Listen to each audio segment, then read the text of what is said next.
Video में class 10th के chemistry का बात करें तो धातु और अधातु चैप्टर, ये धातु और अधातु चैप्टर जो है metal and non metal chapter का संपूर्ण एमसीक्यू क्वेश्चन समाप्त करने वाले हैं। चाहे आप कोई भी गवर्नमेंट एग्जाम की तैयारी कर रहे हैं तो आपके लिए बेस्ट होने वाला है।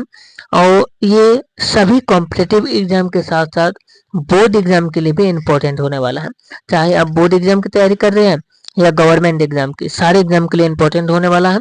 सभी क्वेश्चन वन लाइनर के रूप में कवर करने वाले हैं जो कि आपके लिए बेस्ट होने वाला है। तो चलिए क्वेश्चन पे लेकर चलते हैं और क्वेश्चन यहाँ से हैं। तो चैप्टर में क्वेश्चन यहाँ से शुरू है और चैप्टर का नाम धातु और अधातु है। एनसीईआरटी क्लास साइंस का जो है एनसीईआरटी का आपको बताने वाले हैं। क्वेश्चन कहा जा रहा है निम्नलिखित में से कौन सी धातु आयरन क्लोराइड में से लोहे को विस्थापित नहीं कर सकती है, नहीं करेगी, यानी ये जो है चांदी नहीं करेगी। अगला क्वेश्चन है जल कॉपर को वायु की उपस्थिति में गर्म किया जाता है तो यह ऑक्सीजन के साथ मिलकर काले रंग का कौन सा पदार्थ बनाता है। ये जो है ऑक्सीजन के साथ जो है जो पदार्थ बनाता है काले रंग का, उसका नाम है क्यूप्रिक ऑक्साइड। अगला क्वेश्चन की बात करें तो क्वेश्चन कहा जा रहा है डैश जल मिश्रित HCl के साथ अभिक्रिया नहीं करता है। तो कॉपर जल जो है कॉपर जल मिश्रित HCl के साथ अभिक्रिया नहीं करता। अगला क्वेश्चन है धातु के उस ऑक्साइड को क्या कहा जाता है जो अम्ल और क्षार दोनों से अभिक्रिया करने की क्षमता रखता है। तो उसको जो है उभयधर्मी ऑक्साइड कहा जाता है। उभयधर्मी ऑक्साइड इसका सही आंसर होगा। अगला क्वेश्चन है सामान्यतः ताप पर मैग्नीशियम, एल्यूमिनियम, जिंक, लेड इत्यादि जैसे धातु की सतह पर किसकी पतली परत चढ़ जाती है। तो इसमें जो है ऑक्साइड की पतली परत चढ़ जाती है। अगला क्वेश्चन है डैश और डैश अत्यंत अधिक ताप पर जो है ऑक्सीजन के साथ अभिक्रिया नहीं करते हैं। तो ये जो है सोना और चांदी, ये जो है अत्यंत अधिक ताप पर जो है ऑक्सीजन के साथ अभिक्रिया नहीं करते हैं। अगला क्वेश्चन है जल के साथ अभिक्रिया करके धातु ऑक्साइड बनाती है और डैश गैस उत्पन्न करती है। तो ये जो है धातु ऑक्साइड बनाती है और इसके साथ साथ जो है हाइड्रोजन गैस उत्पन्न करती है। अगला क्वेश्चन है एक तत्व का इलेक्ट्रॉनिक विन्यास 2 8 3 है तो तत्व क्या होगा ये बताना है। तो ये जो है ये होगा एल्यूमिनियम, Al हो जाएगा। अगला क्वेश्चन कहा जा रहा है कि एक तत्व का इलेक्ट्रॉनिक विन्यास 2 8 4 है तो तत्व का नाम क्या होगा। तो तत्व का नाम होगा सिलिकॉन हो जाएगा। और अगला क्वेश्चन है एक तत्व का इलेक्ट्रॉनिक विन्यास जो है 2 8 8 1 है तो तत्व का नाम क्या होगा। तो उसका नाम होगा पोटेशियम। अगला क्वेश्चन की बात करें तो क्वेश्चन है पहली कक्षा में इलेक्ट्रॉन की अधिकतम संख्या कितनी है। तो पहली कक्षा में इलेक्ट्रॉन की अधिकतम संख्या 2 होती है। पहली कक्षा में इलेक्ट्रॉन की अधिकतम संख्या कितनी होती है तो 2। और अगला क्वेश्चन है सबसे बाहरी कोष में इलेक्ट्रॉन की अधिकतम संख्या कितना हो सकती है। तो ये 8 हो सकती है बाहरी कक्षा में। आगे क्वेश्चन की बात करें तो क्वेश्चन कहा जा रहा है हीलियम परमाणु के बाहरी कक्षा में कितने इलेक्ट्रॉन होते हैं तो 2 होते हैं। और सोडियम की संयोजकता कितनी होती है। तो सोडियम की संयोजकता 1 होती है। आगे देख सकते हैं अगला क्वेश्चन कहा जा रहा है यहाँ पे क्लोरीन की संयोजकता कितनी होती है। तो क्लोरीन की संयोजकता 1 होती है। और निम्नलिखित में से किस तत्व की संयोजकता 0 होती है। तो ये होती है हीलियम की संयोजकता 0 होती है। अगला क्वेश्चन निम्नलिखित में से कौन सी धातु ना तो ठंडे जल के साथ और न ही गर्म जल के साथ अभिक्रिया करती है। तो ये करती है एल्यूमिनियम नहीं करती है, आयरन नहीं करती है, जिंक नहीं करती है। तो इसका सही आंसर हो जाएगा इनमें सभी कोई नहीं करती है तीनों में से।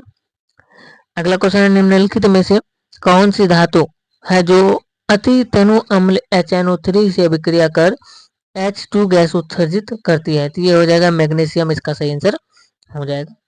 अगला क्वेश्चन है वह सूची जिसमें धातुओं की क्रियाशीलता को अवरोही क्रम में व्यवस्थित किया जाता है उसे क्या कहा जाता है। उसे जो है सक्रियता श्रेणी कहा जाता है। अगला क्वेश्चन है क्लोरीन के बाह्यतम कक्षक कोष में कितने इलेक्ट्रॉन होते हैं। तो क्लोरीन के बाहरी कक्षक कोष में जो है इलेक्ट्रॉन की संख्या 7 होते हैं। अगला क्वेश्चन है धातु और अधातु के बीच कौन सा आबंध उपस्थित होता है। तो उसमें आयनिक आबंध उपस्थित होता है। अगला क्वेश्चन है पृथ्वी से प्राप्त खनिज अयस्कों में मिट्टी, रेत इत्यादि जैसी कोई अशुद्धियां होता है जिसे जो है गैंग कहा जाता है। अगला क्वेश्चन है सल्फाइड अयस्क को वायु की उपस्थिति में अधिक ताप पर गर्म करने पर यह ऑक्साइड में परिवर्तित हो जाता है और इस प्रक्रिया को जो है भर्जन कहा जाता है। अगला क्वेश्चन है कार्बोनेट अयस्क को सीमित वायु में अधिक ताप पर गर्म करने पर यह ऑक्साइड में परिवर्तित हो जाता है। इस प्रक्रिया को जो है कहा जाता है निस्तापन। अगला क्वेश्चन है लोहे के फ्राइंग पैन को जंग से बचाने के लिए निम्न में से कौन सी विधि उपयुक्त होती है? तो ये होती है जिंक की परत चढ़ाकर। आगे क्वेश्चन है कोई धातु ऑक्सीजन के साथ अभिक्रिया कर उच्च गलनांक वाला यौगिक निर्मित करता है और यह यौगिक जल में विलय, यह तत्व क्या हो सकता है? तो यह जो है कैल्शियम हो सकता है।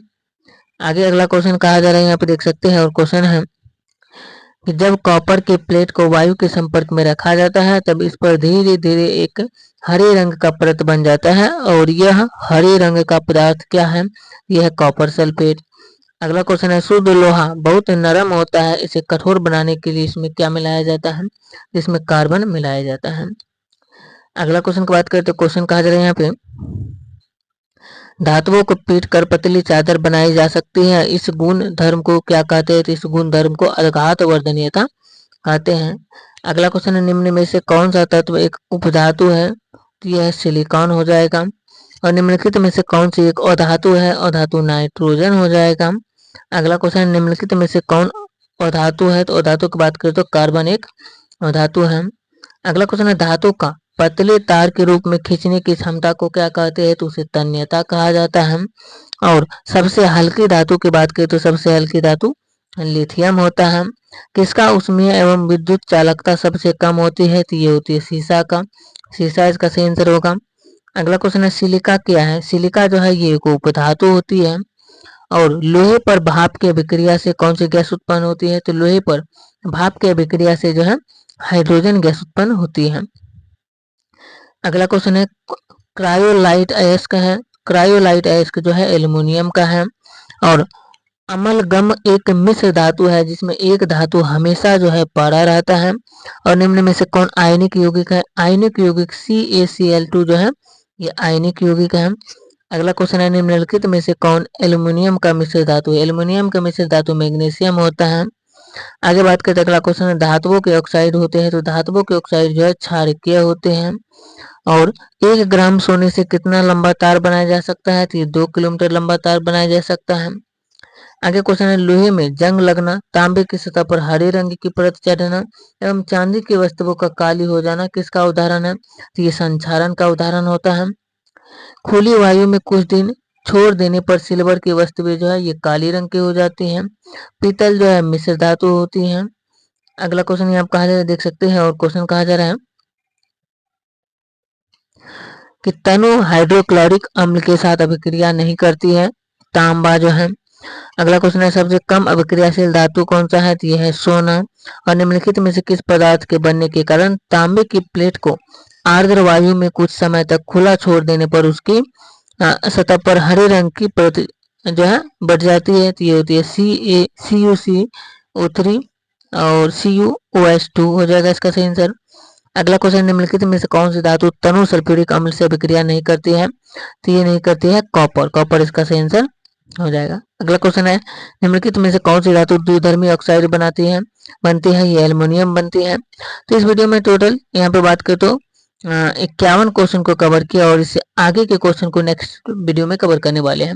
क्वेश्चन नंबर 51 से लेकर के कंप्लीट जितना भी क्वेश्चन अब बनेगा वो सारा नेक्स्ट वीडियो में कवर हो जाएगा। तो वीडियो कैसा लगे आप लोग कमेंट करके बताइए और इसके अगले पार्ट को जाकर के जरूर देखिएगा। क्लास 10 का सभी चैप्टर वाइज जो है वीडियो आपको प्ले लिस्ट में मिल जाएगा। सभी गवर्नमेंट एग्जाम के लिए जाकर के जरूर देख सकते हैं। जय हिंद।